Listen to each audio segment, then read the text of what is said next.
Hey, everybody. Thank you so much for tuning in to another one of my shows here, William Wallace for America. You're going to have to excuse me. I'm a little hoarse. Spent 4 days in D.C. last week talking over all kinds of stuff for D.C. Mardi Gras for my Louisiana friends. You know what that is. But with me today is one of my favorite guests. I had him on before, Alfonzo, Zoe, Rochelle. How are you doing today? Oh, I'm doing well, man. Hey, man, that's got a nice ring to Alonzo Rochelle. I might have to, even though it's Alfonso Rachel, Oh, Alonzo Rochelle sounds quite kind of elegant, man. All well, right. the Rochelle, remember we talked about that before because my wife's cousins are all Rochelles. Ah, So if you remember, we say it differently. So yeah, for and you're in me, Louisiana. That's right. hmm That's right. that's I remember that. I remember, right. and people, I actually talked to a few people in Louisiana, and they say the same thing, and they tell me that it's pronounced. But here's the thing: I actually met my great grandmother, who when the name changed, and because the legend has it in my family history is that my great grandfather was still a slave, and he killed his slave master, ran off, and changed his name to Rachel, his last name Rachel. I don't know why he would do that. Right. It's like you chose a Hebrew last name for your name, man. If they would have caught you, they would have had a good time, right? So, so my great grandmother let us know that the name is pronounced Rachel, at least for our family line. So that's how I know that. Well, it's not Rochelle, it's Rachel for us. See, and like I said, it just kind of rolls off my tongue because that's all my wife's family. They're all and they say it Rochelle.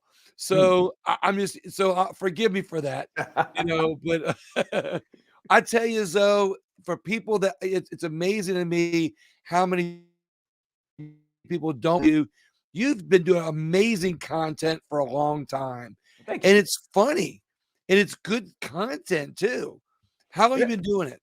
Oh man, I started doing this stuff back in 2007. Man, I started on MySpace doing this stuff, and got a bit of an audience there. And then people said, "Hey, man, you should take this stuff to YouTube," and it went viral from there. And you know, Well, the rest is history. and just so for our listeners know, we're going to talk about several of your platforms, what connects them, and let our listeners know they're going to hear some religion, they're going to hear some faith, they're going to hear some politics, but amongst all of it, they're going to hear a lot of funny. And before I ask you questions, one of the things I like about your platform, a lot of people think in order to be religious, you've got to be a fuddy-duddy, which by the way, when I sent you that email earlier, spell check changed it. Did you notice that? Mm, no, but it's okay, man. I'm fluent in typo. It changed it to baddie daddy. And I didn't check it. I just sent it, right? What's up, y'all? I'm Pastor Batty Daddy. Baddie daddy. You sinners, you heathens. Yeah. What's up with you heathens? You can't be baddie without your daddy.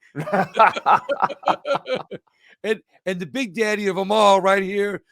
Bless you, my naughty children. All right. But what I like about that, what I really liked about your spirituality, your faith, is that a lot of people think in order to be faithful, you've got to say Jesus the right way. You got to say God the right way. You got to live a fuddy-duddy lifestyle. But when I watch your content, you blend so much humor into it. You show that, hey, look, we're all just living a life. And as long as we include, our faith in our politics and our lives, we're going to go up further. And one last thing before I say that is, again, to our listeners, they're going to hear some faith, they're going to hear a lot of funny, and they're going to hear some politics in this interview. What No you say about pressure. that, Zoe? No pressure. Hey, but I know that there might be some folks in the audience who may be turned off by religion, just like we're talking about. We think Yeah, that we have to. exactly. Right. Hey, here's the thing, y'all. You're in really good company because I'm not a religious person at all. I Me, actually can't stand religion. And guess what? Neither could Jesus. You want to talk about the original Freedom from Religion Foundation? That's Jesus himself. Jesus never told us to follow religion. He told us to follow him. Yeah, So I hey, follow Jesus. So that's where we are, man. And you know what, Bill? Man, we serve a party God. Matter of fact, God makes partying the law, right? It's a law, man. He ordained festivals, man. It's like he's got 7 ones that he really digs, and he's a party God. Now, of course, you don't want to do party fouls. You can't come up to his party and be a knucklehead, man. You can't be doing the party fouls and stuff like that. But the thing about God, man, is that we talk about people wanting to see, because got people out there, they don't want to mix religion and politics, and you know what? I totally agree, but I right. ain't leaving Jesus out of it. No way, man. I ain't. My vote needs to be guided. I ain't gonna let my self righteousness and my knuckleheadedness determine how I vote. I'm gonna Right. look at the manual, and I'm gonna say I want to be able to vote with the way that squares up with the Word of God, because He is the answer for us to living in civility and peace. That's what I want to be able to do. So He's going to go into the voting booth and guide my vote, and that's how I roll.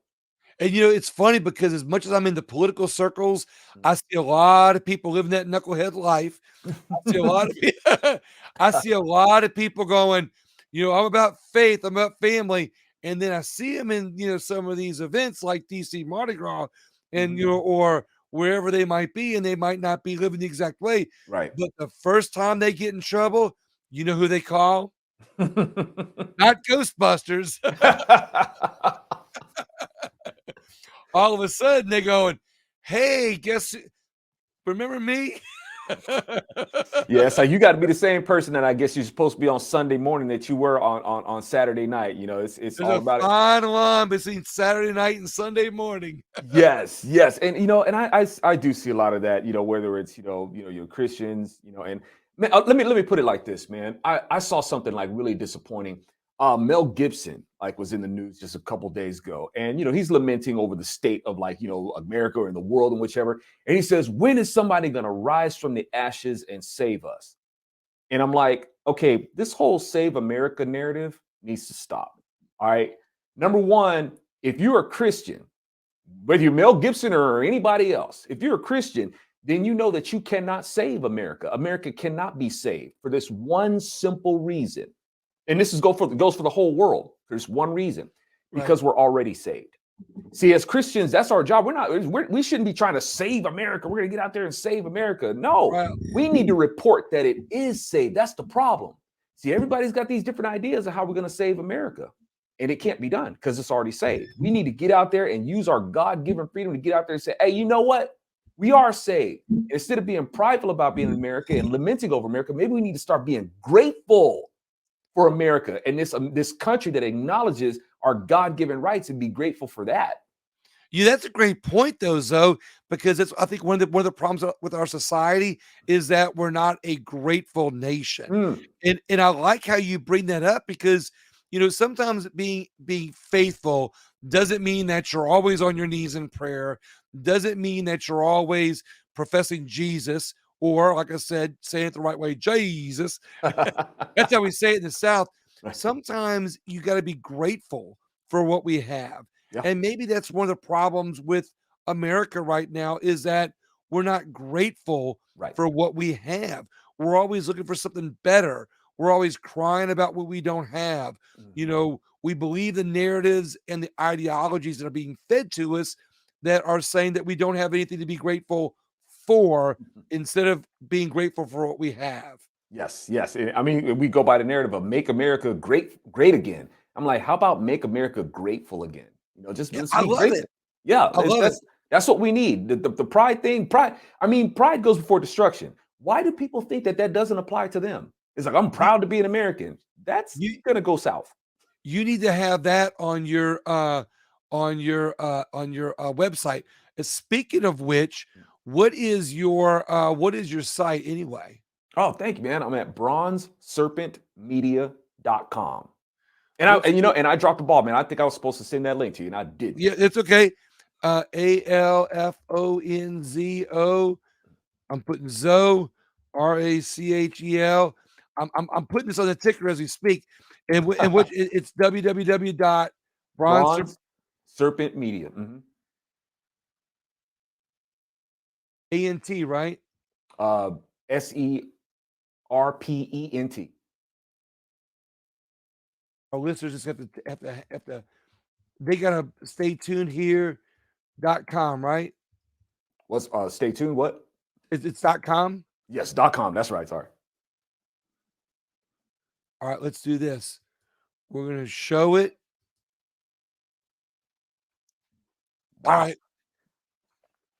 That way, our listeners can go to your site and support you at Bronze Serpent Media. Oh, thank you. Because I'm gonna tell you, I got my site on there Mm. for my merch, but I see you with a T-shirt that should say, make America grateful again.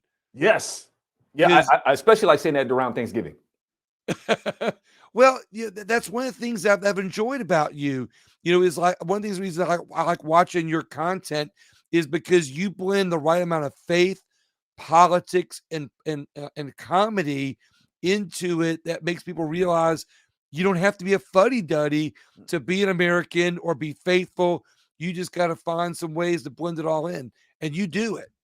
Yes, and we're all wired a little bit differently, man. It's like we have especially when it comes to whether it's being a conservative or whether it's being a Christian.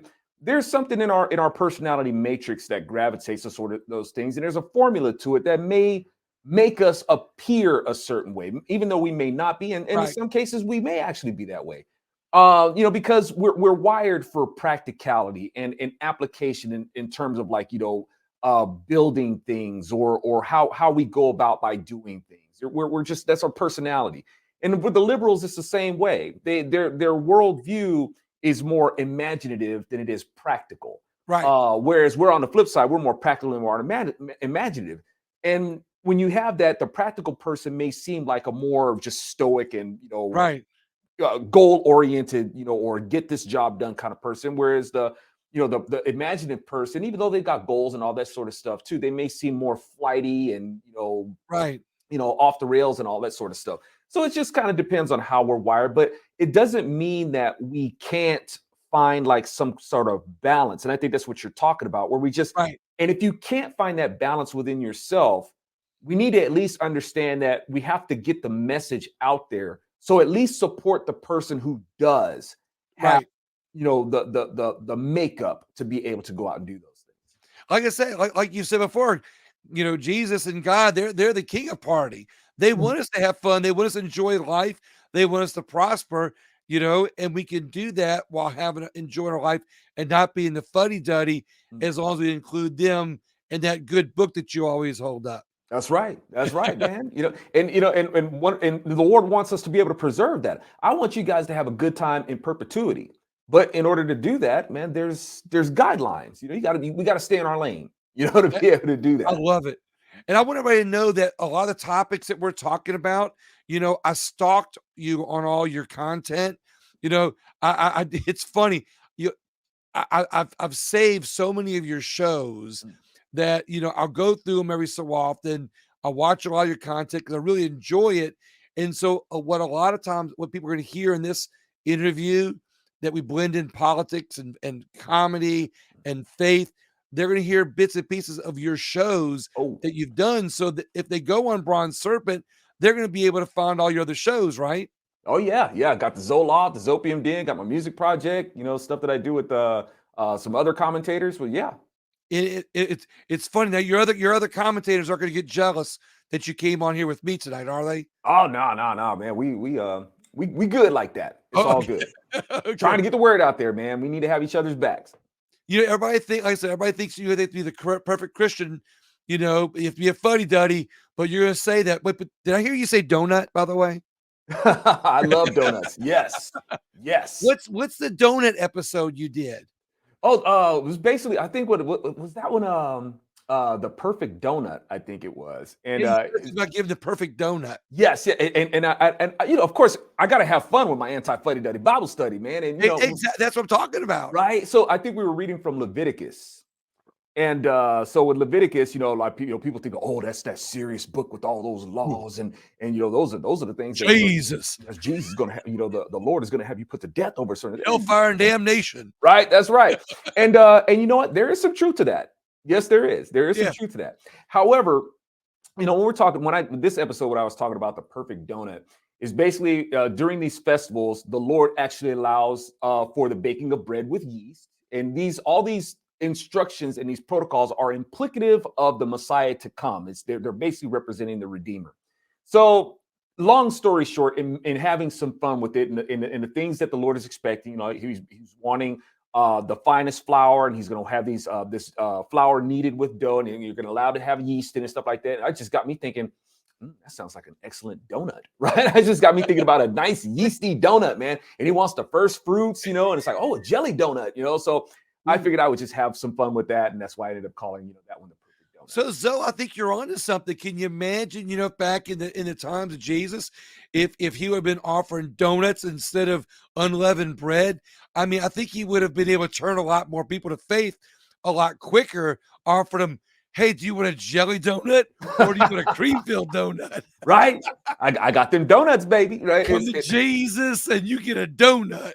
I mean, it's one thing it's at least attracting people to the church. It's like, hey, we got them free donuts. Be like, well, I get a donut. So they come in a donut, and at some point they will come to learn who the real bread of life is. And while we're on the subject, man, it's like, when we're talking about, this bread that's being made, these implications that point to Jesus, there's different ways to make this unleavened bread. And there's going to be the matzah cake, the matzah wafers, the matzah bread. And the word matzah itself and how it's applied is going to mean different things. Like, say, for instance, when you talk about the matzah wafer, which I think the word for that is rakik, the word for matzah in that, or for rakik wafer, is spit. That's what it means. Why does that mean that? Like, God, seriously, why does this bread mean spit? And then when you have the matzah cake, that's going to mean to pierce. Are we starting to see the pictures here? Right? Matzah cake. Why does matzah cake mean to pierce? That's what it means. So when Jesus was on the cross, they tried to feed him some sour wine. What did he do? He spit it out. Right? When he healed people, he spit on the ground. When he was with the Sanhedrin, they were examining, they spit on him. So he's letting them know, it's like, all these things are going to be happening to me. And I want you to remember that what this word means is spit. So when you're eating that cake while I'm up on the cross and these things are happening, the picture of who I am is literally right under your nose. You're actually chewing the prophetic message of who I've always been and who I said I will always be and who I always am. So it's like all those things. That's what we point out in these studies. So if they would have had jelly filled matzah, would they have spit it out? You know what? Well, hey, I'm just saying. Man, I can't picture anybody spitting out a jelly donut, man. That just that just seems sacrilegious. So back to our point, they fill it with that jelly, the matzah with that jelly, a lot more people coming to them. Yes, I think so. I would have been hooked. So you did another episode where you're talking about how that they can't that LGBT community is mad about how you can't sing Natural Woman anymore. Yeah. What's that about? Yeah, exactly. What is that about? And folks, this stuff is gonna get worse. Oh, I just played it for a second. I think I hear me some Rita. Rita. Yeah, we want to keep the queen of soul, okay? We don't want drag queen of soul. We want the queen of soul. Exactly. Right? And Aretha said, you make me feel like a natural woman, not a neutral woman. And so okay, so the transgender community is going to be mad because, of course, they're going to have a complex, man. It's going to mess with their self-esteem. So Aretha talking about being a natural woman, and if she's a natural woman, what does that make them? So they're going to try to find offense with this, and of course, that's just not going to fly. I think they did. The gay community is basically throwing the trans community under the bus, and they're trying to make it like it's they're trying to make it like it's like some sort of moral issue where it's like the trans community, they're being too forward about grooming and all that sort of stuff, and it's like no, that's not why you're throwing them under the bus. Anybody could be a groomer or a child molester or anything. Like, you got a heterosexual child molester, you got a homosexual child molesters too. It takes all kinds. That's not the issue. The reason why the gay community is trying to separate themselves from the trans community is because the gay community says, I am born this way and I can't help but be gay. The trans community is saying, even though I was born a man, I can change. It doesn't matter if I was born this way, I can change into something else. So they're a total conflict of interest there. They're at war with each other's narratives. So the gays are like, you guys got to go. Well, the gays are like, you can't feel like a natural woman. You got to be born one, right? Yes, If right. you're not born one, you're not good enough. Yeah, and here's the thing: with it doesn't make sense for a trans person to switch around genders, because really, who's going to be attracted to a gay man? Doesn't want another man dressed up as a woman. A gay man wants a man, and vice versa. It's interesting when you hear about all these different people and they're transgender and the sex change and all the other stuff. Like, don't they ever get at one point go, wait a minute, I'm a man. Do I want a woman? I'm pretending to be a woman. I mean, like, that's confusing, Zoe. I'm sorry. It is quite confusing, my dude. And I tell you what, man. And see, and here's the thing: we're coming back full circle, Bill, because the God is like God already knew. That's why the first thing that yeah, it's like the first thing that God says about us upon creating is what? You're a man. Yeah, you're a woman. You're a woman. You're right. Why? And if you can't figure it out, no jelly donuts for you. Thank you, man. Because here's the thing. Exactly. It's like, you can't figure that out, man. This is a very basic biological and spiritual truth. You're a man, you're a woman. It really shouldn't be that hard to figure out. It's that easy. It's that easy. And if you can't figure it out, it's because you don't want to. And you really just want to believe a lie. That's all it is. Exactly. Now, I will tell you, I went to Phoenix, Arizona, right before Christmas, and they had a group there that a gay LGBTQ that is against groomers. So yeah. How virtuous. And they were against groomers, and they were against, I was a little confused after I left.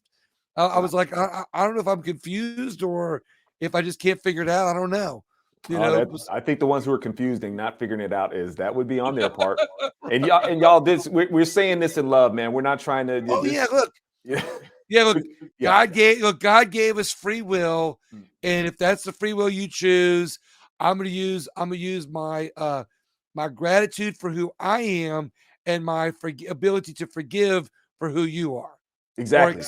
But we got to tell you the truth. You know, this is the truth about it. And see, now what was it always? It was always this, Bill. What we do is our business, right? And that's and that's where we were. It's like, look, man, what you do is your business. But here's a problem with that. There's a couple problems with that. We didn't care about what it was that they were doing, but now they're forcing us to care, right?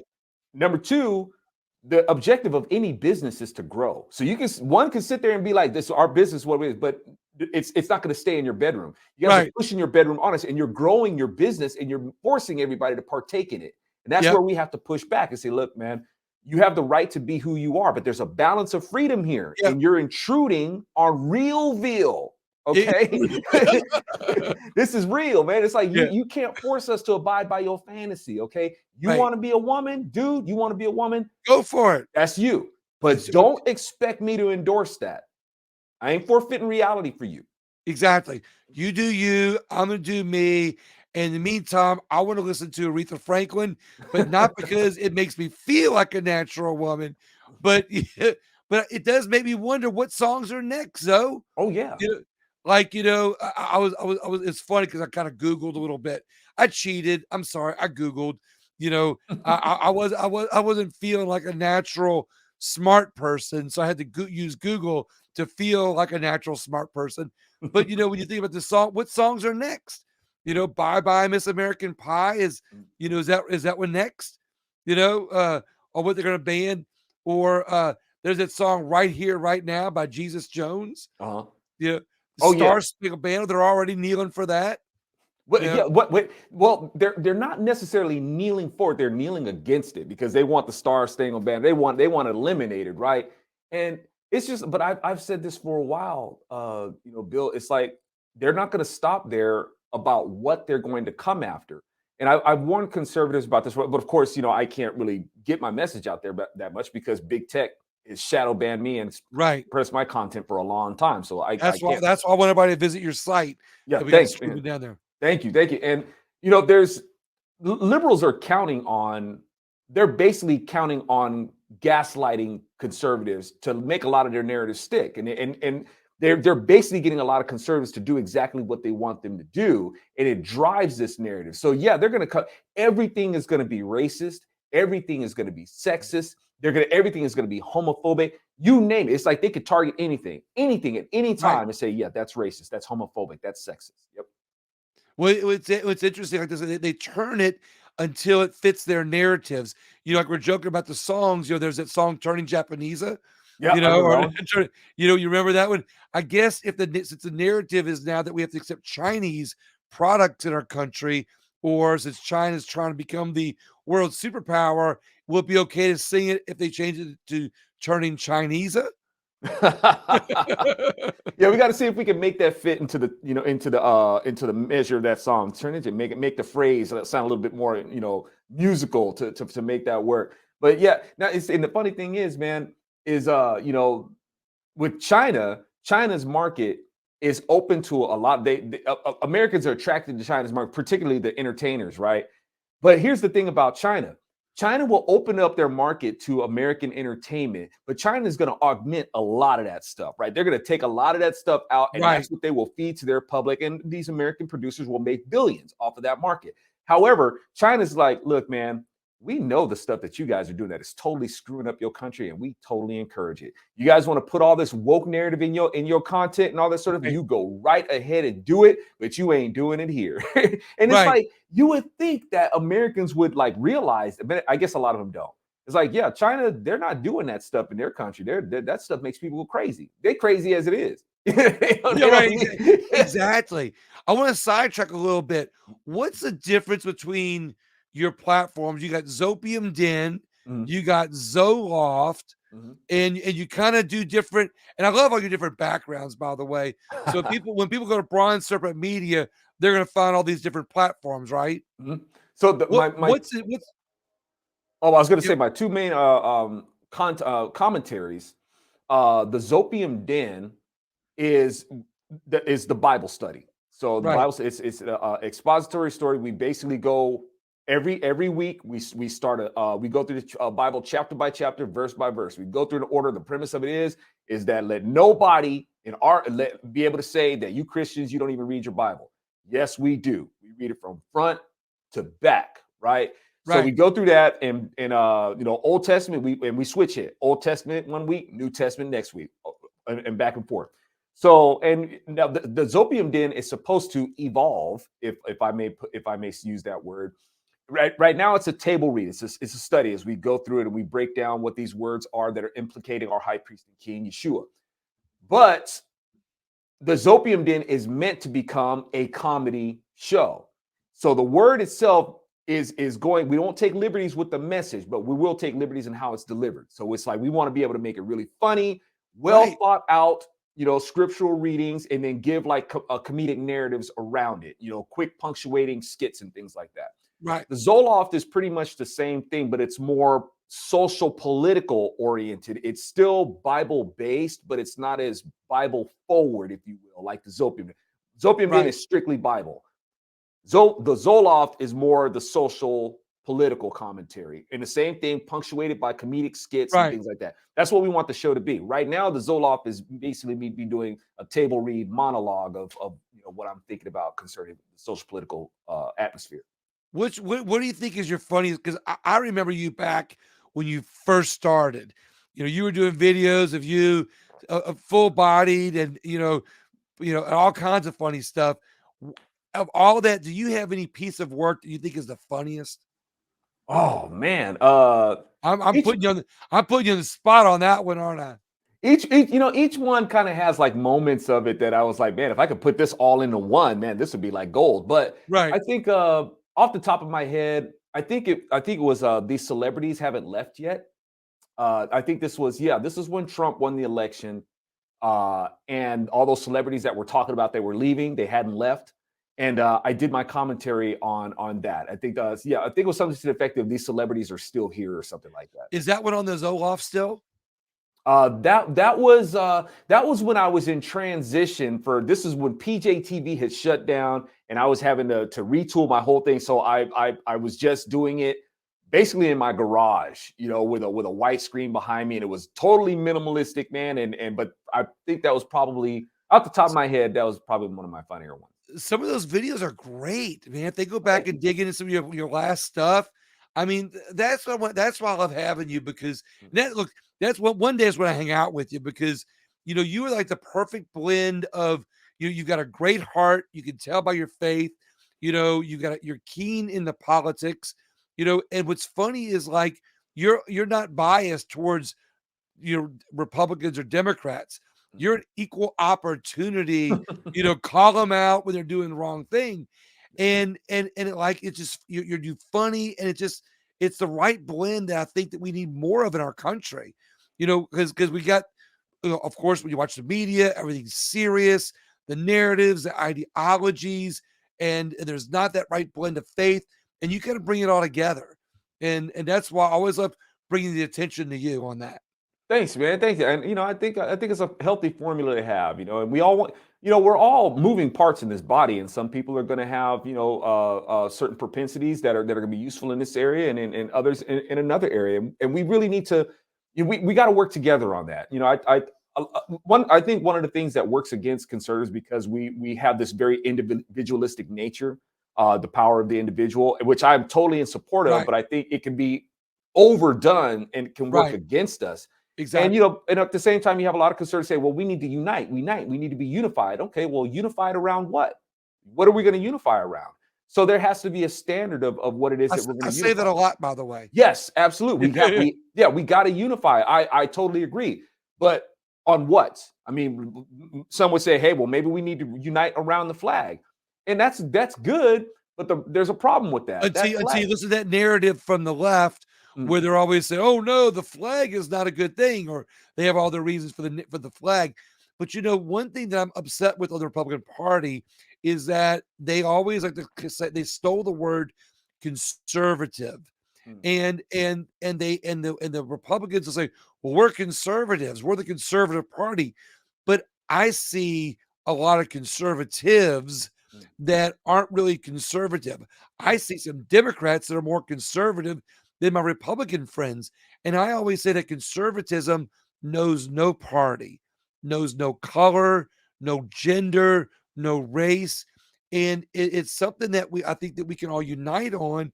And if we don't let one party steal it, we can unite on faith, family, fiscal conservatism, all the education, all the things that true conservatism is, if that's the right way to say it. I can And dig that. you know, Yeah. that's one thing I think we can unite on. But the other thing is sound policies, fiscally sound policies. Again, if we all started finding the things that we can unite on, they might be fewer things, but then that means that those bills that they're passing through Congress will be smaller because if you're uniting on smaller things, you don't have all these ominous, whatever, odorous, I call it, because it sure stinks real, you know, some of that spending and some of those things that just bring in all the spending that nobody wants. Indeed, man. And now the thing about, if we're going to unite around being conservative, it's still whose interpretation of conservatism. Ooh, Um, that's it's the good. yeah, that's the thing about it. That's why I preface when I say conservative, I don't just say conservative. I'm a Christian conservative. Conservatism itself, based on whose idea, no matter what, is going to be finite. It's going to decay. It's going to fall apart. I Right. base my conservatism on something that is fixed and eternal. The Lord is fixed and eternal, and He has an eternal law, and His law is perfect. I base my conservatism on that. Now, some would their red flag may go up and say, "You're talking about a theocracy." No, I'm not. Nope. No, I'm not. Because in order for this to work, it cannot be instituted by law. It only works by love. I would never tell somebody that they have to believe the way that I do. But I am going to tell you that you can't force me to do it either. And this is where conservatism comes, because a lot of people say, when you talk about being conservative, talk about what are you trying to conserve? What are you trying to conserve? And that's a great question. It's a great question. What I want to be able to conserve is the fact that this is a God-given republic that acknowledges that our rights come from God, and there has to be a balance of freedom. Yes, Exactly. we're free to do whatever we want. However, there are still boundaries on what we can do. It's like, look, but I can't just go and enjoy my freedom at the forced expense of somebody else. I can't do that. Right. So there has to be this balance of empathy, right? This is something that you can't determine particularly by law. Exactly. You have to have a sense of respect and empathy and love for your neighbor to at least know, you know what, at this point, I think I'm intruding upon your rights, right? And that's how we're supposed to be. It's like that fine line between Saturday night and Sunday morning. There's a fine line between, respecting the freedoms, trampling on them, Mhm. and being able to let people know when they're overstepping their boundaries on your own freedoms. Yes. And You know, the very thing that will keep people from realizing that is pride. And that's it- why as pride is a word that I really try to stay away from. I don't like the proud to be an American and proud to be this and proud. It's like we're inundated with pride. We think that we're supposed to be such proud people. And it's like, especially with Christians justify using the word pride all the time as if it doesn't apply to them when the word of God says pride goes before destruction. It's like your pride is what is killing. It's killing us, right? We're failing as a nation because of pride. so basically, instead of saying we're proud Americans, we should be saying we're grateful Americans. Absolutely. That's a good one. It's funny. How's your lightsaber coming along? Oh man, it has been stagnant. It is just I still want to get it done, man. I still want to get it done. I mean, any sci-fi fan out there, right? Who's a Gen Xer or above, right? Or Right. before, man, you know that the folks have been waiting for that thing plus 40 plus years. Well, Well, I made a prototype for one. It works. The mechanics of it work, right? It's just finding somebody or a company, a developer who is willing to go in with it and let's get it done here in the USA. One of the problems I have, Bill, is that whoever developer I go to, they keep insisting that I have to do it in China. And I'm like, no, we don't. yeah, No, we right. don't. We have the So technology here.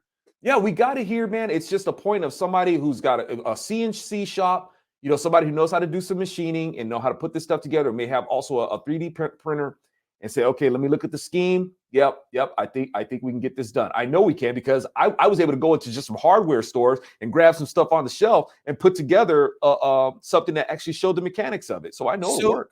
with my name William Wallace, and I told you, my joke about my Claymore sword. I need a sword. So Mm-hmm. William Wallace back in 1500s or whatever it was, many hundreds of years ago, he had a steel claymore. Should I in modern times have a saber sword? Yeah, you know what? It would solve the problem. Like if you want, it would be an extendable and retractable sword. I can, It in would other fit into words, the hilt. I can conceal it under my kilt. Yeah, yes, you can. Right? I want to read something from your site real quick. Through a biblical conservative, and I dare I say comedic filter in politics, culture, and whatever I may find interesting in the news, the Zoloft is a thought-provoking and humorous commentary based usually on the absurd, mentally and emotionally questionable state of liberals. Hence, you, prescribe to them a dose of truth from the Zoloft. So, to the conservatives who sometimes feel run down from what the liberals are doing in this country, I also prescribe to them a visit to the Zoloft 2 for a dose of chuckle therapy by pointing out the absurdity of liberals while lifting spirits with Bible based truth. In conclusion, the Zoloft is primarily my monologues, but the production is meant to evolve into including satirical skits to illustrate the absurdity of left wing thinking. I love it. So that's what Yes, people could find on the Zoloft. yes, that's what What we're trying to turn it into. what's your favorite topic? Oh man. Well, overall, my favorite topic is God. Yeah, right, exactly. Overall is when it comes down to it. And that's pretty much what everything is based on. It really comes back to him. Now, we're not going to be like just trying to shove, Right, God down this. exactly. But the thing is, where I'm coming from, I have to if I'm going to offer these perspectives, Bill, if I'm going to offer these perspectives, I'm not going to insult the people by coming from where I think what I think this is right. I have to square this by the manual. right? It's like, is this true? What I'm thinking, is it true? Right. I don't really know. Sorry, it may feel true, but I ain't trying Yeah. to go by my feelings, Right, right? exactly. So I want to be able to take it to the eternal What about word. my feelings? Well, hey, I want to. That's why I want to do these things justice, man. It's like I want to take Right. other people's feelings into I love it. Yeah. consideration. You know, Yeah, I love it. I love it. so I don't want it to be my feelings versus your feelings. I'm gonna Yeah, take it right. right to the word. Does it square? And then I'll go from I love so I wanna switch a bit more to politics, so I wanna talk to you about the national debt. You did a show on the national debt, there. and I love some of y'all's all your points, but I think that the narratives and ideologies have taken over common sense Mm, when it comes to spending. Bureaucracy is growing out of control. The unfunded liabilities are coming like an avalanche. And I don't know. I mean, I have my thoughts on whether the national debt is intentional, unintentional, or whether it's just sheer stupidity. And I want to get your thoughts on that. I would say a lot of this stuff is definitely intentional. It's- Yeah, yeah, right. man, it cracks me up, man. It's like a lot of times I hear, a lot of, high profile Republicans, and they keep saying about these Democrats. These Democrats need to get in there and do their job, and Democrats need to do this. It's like, no, no, you do not want these people to do their job. Okay, you do not Right. want that. They were hired to undermine this country. Democrats, they hate America. They hate this place. Right. Right? And they hate it for this reason. This is why they hate it. Because, like we said earlier, this is a country that was built to acknowledge the God given rights of man. Okay, man's rights are God given. That is what makes this a republic. In this republic, that is the law, right? That Right. is the supreme law of the land. Well, Democrats hate that. They hate it that there's this entity that has this power to make this, to have this rule that we have to live under it. Democrats want to have the power to be able to outvote that. That's who Democrats are. And everything about the Democrat Party is about violating our God given rights, violating the Ten Commandments, violating the Constitution, which was inspired by the Word of God, right? Right. So that is where they are. They're in total opposition to that. So when it comes to like our debt and deficit, they're going to do everything that they can to drive that debt and drive their hands deeper into people's pockets as much as they can. And they know that that these things will break a nation. That's exactly what they want to do. They are exactly what the Constitution talks about when it talks about the rebellious. That's who Democrats are. You want to mess this country up, you mess up its finances. And that's what they're doing intentionally. I mean, when you think about it, ideology she's a narrative over the media in the last, I want to just say 15 years, maybe, maybe 20 years at the most. And if you look at when our national debt has risen the most, it's during that time frame. We were $10 trillion when Obama took the presidency. And now, since Obama took presidency, we're $32 trillion. And it's like on full steam ahead. It's not even slowing down. Indeed, It's man. only speeding up. Absolutely. And gonna and cut off our ability to be able to have something to back our money with. It's like we're just gonna print money, right? Right. And it's so weird that Democrats they can claim to print money, but they won't print money in terms of like, whatever, like say tax relief that we need and stuff like that. Right. Yeah, It's like, exactly. well, why don't you guys go ahead and print money to say to boost your own salary instead of like voting for us to have to pay for more of your salary and stuff like that. But Democrats aren't going to do that. But like I said, they've messed up our means to be able to have something to back our dollar. We can't even have petrodollars, right? Our Right. money is just fiat money. It's just notes. It doesn't really mean anything. And they make it like our oil is just so evil and cancerous. But meanwhile, we can go ahead and buy and be dependent on other countries for their oil as if their Exactly. oil We is so nutritious for the earth. we sell that we see and delicious. Right? And look, according to the new food pyramid, you never know where oil just might show up. Yeah. Have you heard this? I heard that they've got a new pyramid, They've now got a new food pyramid, oh, man. like With processed bugs. food. Huh? It's gonna have bugs in it. Yeah, but mmm, Mm. tasty. Hey, want a grasshopper? Give a whole Hey, new look, meaning to the word Beetlejuice. exactly. Like, down here in Louisiana, we got plenty of roaches. So ooh. You can have with a side of king cake. It's really yummy. I'm gonna pass. You put all the Cajun spices you want on that, I ain't gonna do it. I mean, little boudin insect juice, you know?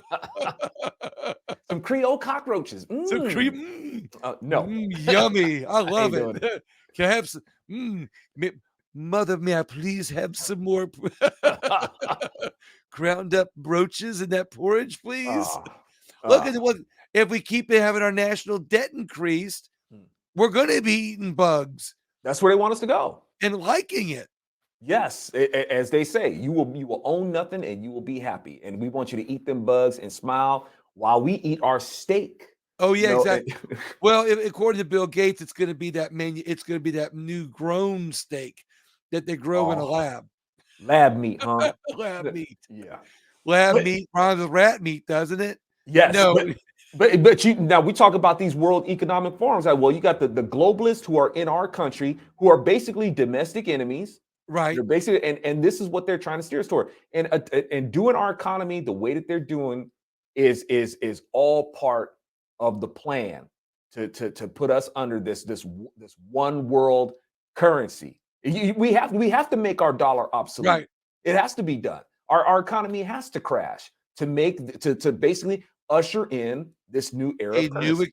A new That's right. era of currency. That's see, look, boy, look, Zoe, we're doing great. We keep circling back on the right train of thought. I love it. That's why I like talking with you so much. It's a You jam know, session, man. I love it. I love it. Do you know, by the way, talk about our national debt, that I got a little factoid for you, a little serious factoid for you. In World War II, the Marshall Plan that funded World War II and the rebuilding of Europe cost $4.2 trillion in today's dollars. Mm, Okay. okay. Inflation, whatever, correct, adjusted or whatever. 4.2 trillion in today's dollars was the Marshall Plan for World War II and to rebuild Europe. In COVID-19, federal spending for COVID-19 from March of 2020 to March of 2021 was $5.72 trillion. Can you imagine? We fought a world war, rebuilt Europe for less money than we spent on COVID in 1 year. In 1 year, In man. 1 year. So if that's not making your point that you just made, that this is intentional to raise our national debt, spend our money, put bureaucracies out of control, to crash our economy, so we will be eating bugs while they spend their money, on Spend sending our tanks. money. Our money, right? Exactly, Yes, exactly. yes, Did you? indeed. Did you? Also, Did, yeah, no, no, exactly. No, it's a. Did you ever see that video where the guy goes into a bank to borrow money, and the bank says he's out of, it's a long story short, bank says, you're out of credit, can't spend you can't borrow any more money. He says, oh my, the guy says, oh my gosh, my daughter's gonna be really disappointed that we can't get that new TV and that trip to Disney World. And the banker says, you have a daughter? He goes, yeah. So the guy shows up the next day and the daughter is signing the loan agreement, for the loan they're taking. So basically, it makes a point that we today are signing, as parents, signing over our children's future, mhm. by ways of the national debt, and Yes. that to me is scary. Now, and folks, don't expect those. It's an effective illustration, but those kind of illustrations, they don't matter to liberals and basically the liberals who are basically running the world right now. Because here's the thing: they don't care about the future of your children or their children. As far as they're concerned, like when they try to say we're trying to save the planet for the future children. What you mean those kids that you want to be able to abort? Right, You know, right, exactly. you don't care Or, about them. You don't or care the about kids, the that you're trafficking with your yes. policies across the border right now by having an open border and Yep. trafficking millions of children in. You Yes. know, there's more children in slavery today than there were ever people in slavery before that. Yes. Yeah. And the thing is, Bill, we're trying to tell folks this will not be solved politically. That's not the Right. solution. See, the liberal understands something probably better than they don't. They may not be aware of it, but this is the frequency that they're on, and it's the right frequency. Democrats understand that this is a spiritual war. I don't think conservatives, for the most part, understand that this is a spiritual war. You can't have thoughts like that and not have it driven by demons. Liberals answer to the spirits as far as, and then they take that into the culture. They take that spiritual war into the culture, and then they take that cultural aspect into politics. Conservatives do it backwards. They think that this is going to be solved politics. You can't beat the spiritual war politically. You can't. You cannot beat the cultural war politically. You can't, right? Stop doing it backwards. It's like I say about conservatives. Too many conservatives, are we, let me just go ahead and say it like this. Are we smarter? Yes, we are smarter and we are more practical. Liberals, are they stupid? Well, their worldview is, right? Their worldview is Right. stupid. Yeah. They're not exactly stupid, but their worldview is. Here's the problem. Here's the caveat. Liberals are better at being stupid than we are at being smart. That's the caveat. Now, Liberals are better being stupid than we are being smart. yes, That's a really interesting way to put it. yes, because look at the damage that they're doing. They're doing a lot of damage, a lot more damage than we are doing repairs. We're having a hard time keeping up with the repairs, right? They're It's doing a lot of amazing damage. because but to your point here, conservatives are out there stomping at the fires with their righteousness Mhm. instead of extinguishing the fires that the liberals are starting with their stupidity. Absolutely, man. Because and like I said, how are we stomping out these fires? By trying to be political about it. It's that's not where it is. These things, our political stability is unstable because we don't have the cultural stability. So we keep It's trying to almost solve like these. Yeah, go ahead. it's almost like the left is using our strength or our weapon against us. Oh, absolutely. They're using our own ammo against us. Yes, totally, totally. And And it should be the other way around. And circling back to the national debt real quick before I forget this thought, isn't it interesting that the same politicians who are putting us in debt are the same politicians that are creating the tax laws to take the money that they need to fund, even if it's just the interest payments? Absolutely. You know, and unfortunately, we just keep giving these people the power to do it, and people are motivated by fear. They're motivated by or what they think. While accusing other people of being greedy, they're motivated by their own greed, and they give these people the power to be able to go in and create these narratives that are costing businesses, costing people's jobs. The weight that they're putting on people just to keep their doors open from like I said, whether it's the environment, Right. COVID, or these other social issues, wokeism and stuff like that. These are policies that are being heaped on us, and they're expensive, and it's costing us, and it's deliberate. Do you know do you know what a woke supremacist is? A Democrat. Someone I actually a shameless plug on my merchandise. Mm. I have a T-shirt. A woke supremacist is someone who believes that their wokeness is superior to you. Oh yeah, and that's So that's which is funny. You mentioned that, Bill, because when these people they're always talking about white supremacy, white supremacy.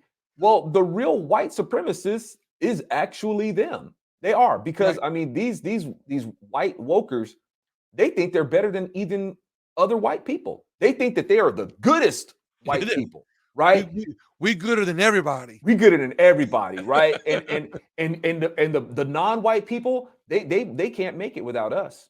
We have to come to their rescue, right? And in order for white supremacy to be ended, well, it isn't like you lowly people can take it from us. We have to give it to you, right? So it's like, Ooh, that's interesting. I like you know that what I'm one. Yeah. saying? That's where they are. These are the actual real white supremacists. So when people say, a lot of Republicans say that there's no white supremacy and there's no systemic racism, it's like, no, that's not true. There absolutely is. You know why? Because they're Democrats, and that's who Democrats have always been. Wow, that's a great circle around. I like that. Yeah. So this begs a question because you brought up this in a video, and one time you talked about liberalism. So while we're talking about liberalism right now, in your video you talked about what is liberalism, what is neoclassical liberalism, and you know what's your definition of that real quick? Liberalism, I think, well, liberalism does not equal liberty. I know a lot of people, when they think liberalism, they think liberty. And you have a lot of even conservatives who will consider themselves classical liberals, Right.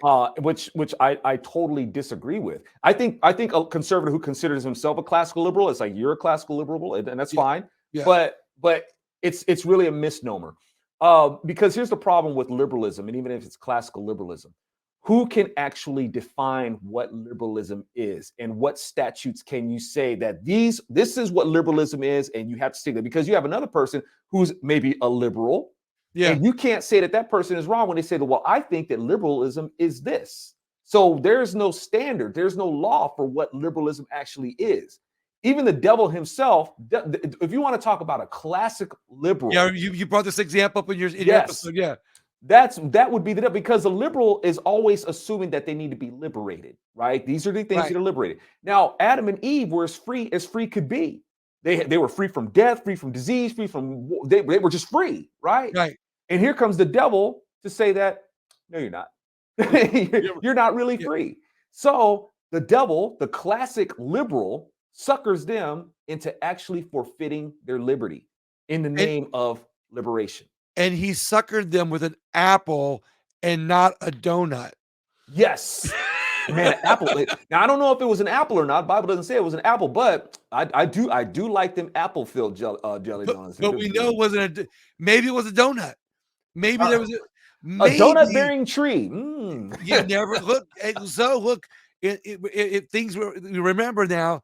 The Garden of Eden was perfection, and Okay. perfection. There might have been a donut tree. I am with you on that, man. That would be a perfect tree. Yes, I'm with it. So the devil says, "Hey, I have a jelly-filled donut. And, You're and, not. and, and how You want about this? freedom?" Yes, and how about this? And girl, ain't no calories in this donut. You gonna be able to keep that figure, baby. You gonna Girl, you want to be free, no calories. Here's for you got me turning all red. I got all the I got my lighting shining on my redness there. And what's funny is we can talk about the devil telling Adam and Eve they weren't free, and by enticing them with the entitlement of the jelly-filled donut, we'll say, it's kind of like making the analogy of what government is doing to us today. Yes. It's enticing people over to be, locked into government subsidies or entitlement programs by saying, hey, you're not free. Sign up for the entitlement and you will be free. Yes, yes. And You like that analogy? it totally fits, man. It totally fits. And the thing about it, it's almost to a point, Bill, where they're not even using any sort of benefit to anymore. Basically, it's more of satisfying the sense of vengeance. You have this Right. government now that's pandering to people, stoking their thirst for justice, right? Yes. And appealing to their self-righteousness. And we want to make sure that those who are racist and who are sexist and who are homophobic, we're going to make them pay. And we're going to and that's what people are hungering for now, is that they want judgment. The so-called non-judgmental people Yeah. Yeah. want judgment against us. The liberators, right? The liberators. Yes, they want judgment. That's the funny thing too. Curse the liberators. Moses was a liberator. He was cursed. Jesus is a liberator. He was cursed, right? And so Right. it's fun. Lincoln, liberator, Liberator, cursed, cursed. Yeah. right? Shot for liberation. So those who are liberators, the true liberators, are going to be hated by the ones who call themselves liberals. Weird, right? Isn't it weird? It like I said, it's like we live in a backwards world, Yeah. in an opposite world. Mhm. And I'm gonna try to make sure we get through this last little bit, quickly, because I know you got to go in a little bit too, and I don't want to keep you too long. But man, I can't tell you how much I'm enjoying this conversation. We got to do this Nice. more. Likewise. I really am. We're giving the listeners, I think, a great show. But it's funny how the bigger government gets by using the ideologies, the narratives, and telling people that they aren't free enough, how much our freedoms are actually becoming smaller and less. Oh, I'm gonna step in this last moment. I'm probably gonna make some enemies, man. I'm gonna step on some toes. Oh, you can make it evidence here. Okay, here's the deal. Now, a lot of people want that marijuana to be legal. Yeah. Okay, we talk about bigger. Government has Oh, gotten much bigger, oh right? yeah, And exactly. Right. right. Okay, so here's the deal, and especially where a lot of libertarians are concerned, they wanted marijuana to be legal. So more and more marijuana is becoming legal. And I've said, I warned from the get-go, it's like you do not want marijuana to become legal. Well, government should be smaller, right? And we don't want government in the way, and we need to get government out of the way, and government should be out of the way of making marijuana legal. And I'm like, man, you don't want to do that. If you make marijuana legal, government is going to get bigger, Exactly. Yeah. right? It will, and it has. And marijuana, by the way, makes you paranoid. And marijuana, because more and more become legal, people got more and more paranoid about COVID. Exactly, right? Give me that shot, give me Yeah. that shot, give me that mask, right? So people, it's like I noticed that churches closed down, marijuana stores stayed open. People got more of their weed and they got more paranoid. And like I said, we're talking about big pharma here. And what is marijuana? Give me a Marijuana tent is jab. yeah, it's pharmakia. It's pharmakia. Pharmakia is growing. The pharmaceutical industry is growing. This is all. And what does pharmakia mean, Bill? It means witchcraft, right? And Oh wow. people are under a spell. Are they? I mean, man, when you got people out Oh there yeah. who can look at a man and you have to say that that man is a woman, that's a spell. Yeah. And sometimes you look at that man going, Sheena was a man. Yeah, right. Sheena was a man. Man. Oh, That's a I mean, good. it's That's a gonna good be Tone Loc bad, you know, impersonation. if we're ever single again, you know, you gotta go, hey, how were you born? You know, I mean, Right? but you know, to your and I love your point because look, I hear both sides. I've got friends on both sides of the marijuana issue. And but I agree with you, you know, in that you know, while my friends are saying, oh, we need to make it legal, government's kind of like this. Oh, we're gonna make it legal, all right.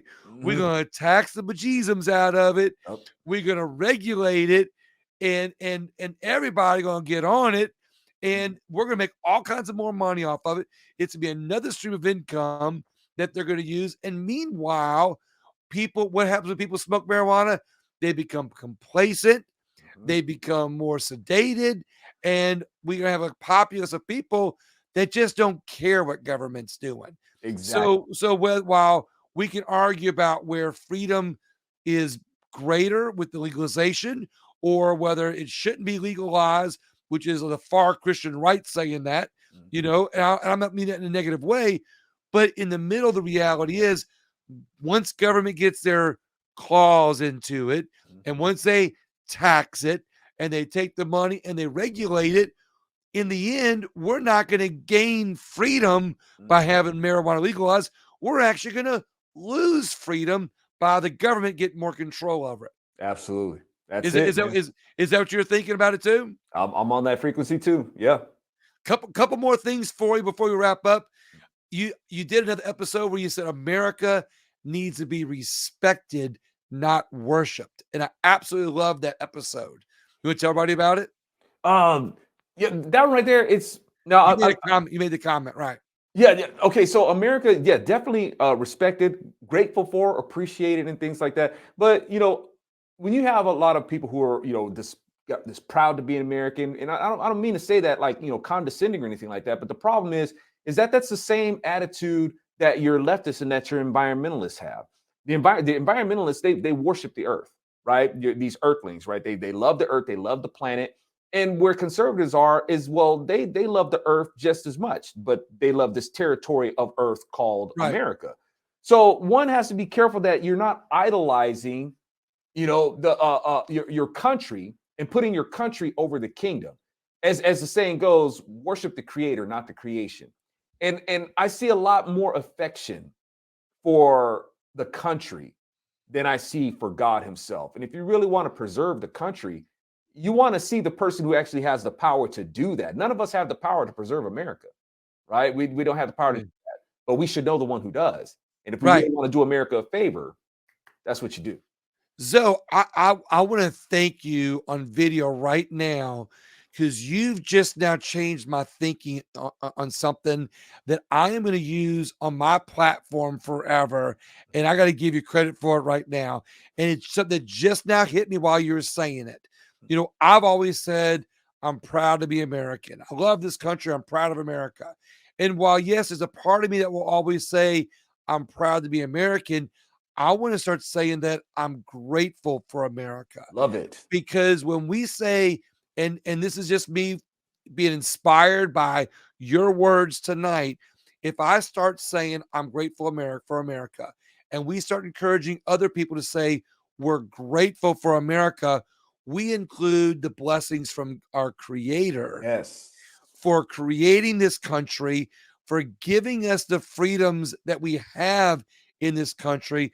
And by saying that we are grateful for America, we're giving our Creator God the credit for America, while at the same time saying this is a great country that we can be proud of only because we are grateful for what our Creator has blessed us with. Man, you sound like Paul. That's where Paul is like, look, man, if I'm a boast, if I'm going to exercise pride in anything, it's going to be in him. And then from there, anything else. You know, that's it. But the boasting has to be centered around him. And you can't do that without gratitude. So exactly right. Well, I always ask people a couple last questions. You've answered one of them before, but I'm going to ask you again. My new ones are, what freedoms are most under attack in America, do you think? the freedom to be real. It's really, it's like it's our sense of reality, not just our sense of reality, but reality in general. The right to be real is totally under attack. The reality is the fruits of my labor belong to me. They don't belong to you. Yes, they do. No, they don't. That's not real. Okay, so reality is under attack. I'm proud to be. I'm grateful to be a man. No, you're not. You shouldn't be grateful to be a man. You got to be grateful to be LGBT. So there's another area. Reality is under attack. What's going on with the environment? Reality is under attack. So they're creating these narratives to make us afraid of climate change and all that sort of stuff. So that's another place where we're under attack. This reality is under attack. The pandemic. Is a narrative that we're under attack. We've been under reality's been under attack concerning COVID. Reality's been under attack concerning the so-called vaccine. I got to be careful to say it because you don't want to get deplatformed, right? Yeah. So the race narrative, right? It's reality that's under attack, but it's misplaced reality. There is a race narrative, and it's being driven by the Democrat Party. It's not an American thing in general. It's a Democrat thing. So once again, but they're trying to make that a reality and reality is under attack there. So to answer your question, what is it, the freedom that we're losing, the freedom to be real? That's a great, I love that answer. What do you think is the best way to protect it and preserve it? The best, man, just like we talked about that book earlier, get in there, because here's the thing, Bill, none of this stuff is new. Just like the word of God says, man, ain't nothing new under the sun. And the Bible has given us the heads up. Mm-hmm. If you get to know who the Lord is, you will get a clear view of who the enemy is. So none of this stuff should be a surprise to us. We need to be trained up. And reading that book, we'll know what we need to do to preserve our freedoms. That's the way to do it. Because does the preservative come from us? No. The preservation comes from the Lord. So we need to draw on him to be able to mobilize to do what it takes to preserve this nation. Which is where being grateful comes from. Amen. I love it. Yes. One last question. What unites us as Americans? Once again, that's under this tent of America, the tent pole is the Lord himself. And one of his names is Jehovah Nisi, Jehovah Nisi, meaning God, my banner. That is my real flag. That is my banner. So if we're going to unite around anything, you want to unite under something fixed and eternal, not something that's finite. Right. Something fixed and eternal. That's God. I love it. Zoe, any parting words before we finish up with everybody? Because I'm going to talk to you off camera for a minute after our close out, but any parting words for anybody else? Oh, well, if you're still here, I'm glad that you haven't parted yet and you still listen to us. Unlike Moses, who parted the Red Sea, I think you've parted some narratives and some ideologies on this show, Zoe. Hopefully, and we see a clear path, on the other side, to the other side of it, man. And But if you're still tuning in, thank you so much for listening. I hope that you guys will visit bronzeserpentmedia.com and make sure you're supporting Will Wallace for what Yeah. he's trying to do. That's what we need, man. Let's support our God-fearing patriots. And we want to be able to get these productions off the ground with Bronze Serpent Media, the Zoloft, and turn it into what it's meant to be, and the Zopium Den, in the vision that I have. So to bring these things to the culture, so we can have our cultural defense. We're on a parallel travel right now. Mm. Same thing. To everybody supporting platforms like ours. Unlike one of your listeners, this is free. We're doing that. We're doing this for free. We like people to support us. In ways where we can continue offering this content because it takes time.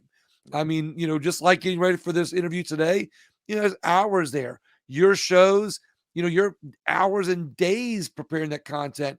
It's not like you just turn on the camera, when you're doing it, you're actually doing the research and putting the time to make sure that when you bring people content, you're using your natural talent, which is valuable in itself, and you're transferring God's talent through you, but you're taking the time to make sure you give people accurate, honest, good information that you can back up, in a way with time.